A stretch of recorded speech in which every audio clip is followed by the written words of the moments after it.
अस्सलाम वालेकुम स्टूडेंट्स, कैसे हैं आप सब। अगर आपने अभी तक मेरे चैनल को सब्सक्राइब नहीं किया तो मेरे चैनल को सब्सक्राइब करें और बेल के नोटिफिकेशन को प्रेस कर दें ताकि जो मेरी आने वाली लेटेस्ट वीडियोस हैं वो आप तक पहुंच जाएं। आज की जो मेरी वीडियो है इसमें मैं सॉल्व प्रॉब्लम नंबर 40 को एक्सप्लेन करने लगी हूँ। तो सबसे पहले क्वेश्चन की स्टेटमेंट देखते हैं। स्टेटमेंट में क्या लिखा हुआ है कि हम लोगों ने ये चीज़ एक्सप्लेन करनी है। सबसे पहले लिखा हुआ है prove that summation row runs from 1 to 3 L rho m L rho n is equal to 1 if m is equal to n and 0 if m is not equal to n। कह रहा है कि हमें प्रूफ करके बताओ कि मेरे पास ये जो समेशन है ये जो है मेरे पास 1 कब होगी जब हमारे पास m n के इक्वल है और 0 कब होगा जब m n के इक्वल नहीं होगा।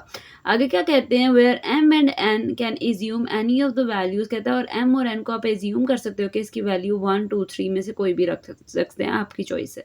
ठीक है, तो इसका सोल्यूशन प्रूव करने से पहले जो आपका क्वेश्चन है उसके यहाँ पे एक लाइन लिखी हुई है from equation 2 of problem number 38। कहता है हम लोगों ने प्रॉब्लम नंबर 38 की इक्वेशन 2 से क्वेश्चन को सॉल्व करना स्टार्ट करना है। बट जब आप इसका पेपर में क्वेश्चन करेंगे तो आप लोगों ने ये लाइन नहीं लिखनी। क्यों? क्योंकि ये तो हमारे लिए है कि हमने वहाँ से ये वाली इक्वेशन ली है, हमने सिर्फ ये चीज़ बतानी है। मतलब हमने ये लाइन नहीं लिखनी कि हमने यहाँ से लिया। उसको क्या पता कि बुक पे ये प्रॉब्लम किस पेज पे है, उसको मतलब क्या उसको प्रॉब्लम नंबर कौन सी मतलब कौन सी प्रॉब्लम है या किस पेज पे है या कहने कि उसकी कौन सी इक्वेशन है, ये उसको नहीं पता।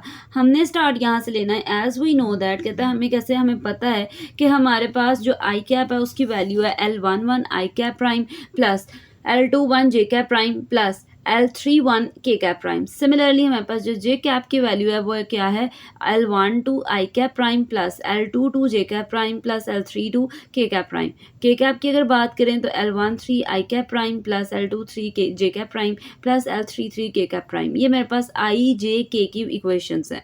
अब हम लोगों ने पहले क्या करना है, आई का डॉट प्रोडक्ट ले लेना है आई के साथ। तो आई डॉट आई क्या हो जाएगा हमारे पास 1 के इक्वल है, डॉट प्रोडक्ट ले रहे हैं और इसकी जो वैल्यूज़ हैं अगर हम इनको आपस में मतलब आई की वैल्यू को आई के साथ ही मल्टीप्लाई करें तो हमारे पास ये L11 का स्क्वायर हो जाएगा क्योंकि आई कैप प्राइम ये हमारे पास 1 हो जाता है। सिमिलरली जे कैप प्राइम भी 1 हो जाएगा और के कैप प्राइम के साथ 1 हो जाएगा और इनकी वैल्यूज़ जो हैं वो एक दूसरे के साथ स्क्वायर्स बना देगी। तो मेरे पास जो वैल्यू आएगी वो L11 square plus L21 square plus L31 square आ जाएगा।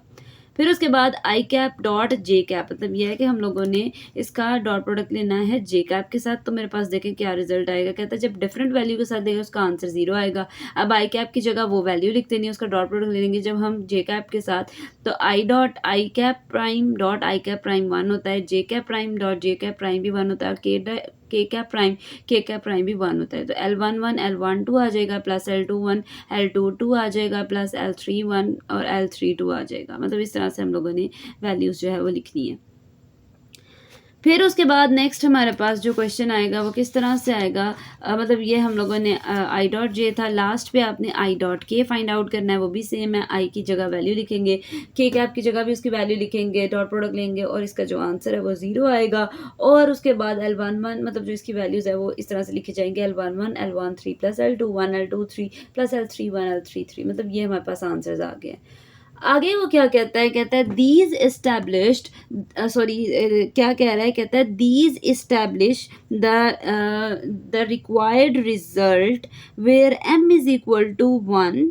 क्या कह रहा है कि हम लोगों के पास ये जो रिजल्ट बना है ये कब बना है जब m हमारे पास क्या था 1।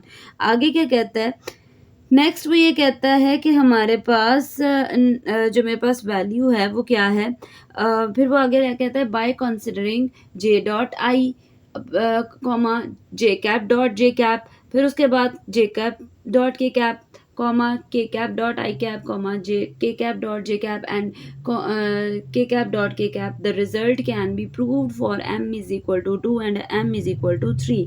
क्या कह रहा है कि हमारे पास मतलब कह रहा है ये मेरे पास बेसिकली कह रहा है ये एक मैथमेटिकल जो है वो रिजल्ट है जिसमें हमारे पास कह रहा है m जो है वो 1 प्रूव कर लिया हमने। ठीक है, क्या कह रहा है कि हमारे पास m की वैल्यू जो 1 थी वो रख के हम लोगों ने प्रूव कर लिया है। अब उसी रिजल्ट को फॉलो करते हुए हमने एम की वैल्यू 2 और एम की वैल्यू 3 रखनी है और इसको जो है उसकी कैलकुलेशंस करनी है, मतलब जो कुछ स्पेसिफिक कैलकुलेशंस करके आपने एम की वैल्यू 2 और एम की वैल्यू 3 के लिए फाइंड आउट करने हैं। ठीक है, आगे क्या लिखा हुआ है बाय राइटिंग। अब अगर सिर्फ फर्स्ट वाले के अकॉर्डिंग देखें तो क्या कहता है, इस सिंबल को कहा जाता है क्रोनैकर्स डेल्टा। ठीक है, तो इसने कहा है कि हमारे पास इसको इस तरह से एम एन की वह बात हो रही थी, वो किस कहता है 1 कब आता है अगर एम एन के इक्वल और 0 कब आता है जब एम इक्वल नहीं होता एन के। आगे क्या कहता है, the result can be written as, तो हमारे पास जो फाइनल वैल्यू थी जो स्टार्टिंग में उसने बताया था वो किसके इक्वल आ जाएगी, क्रोनैकर डेल्टा के इक्वल। वो क्या है,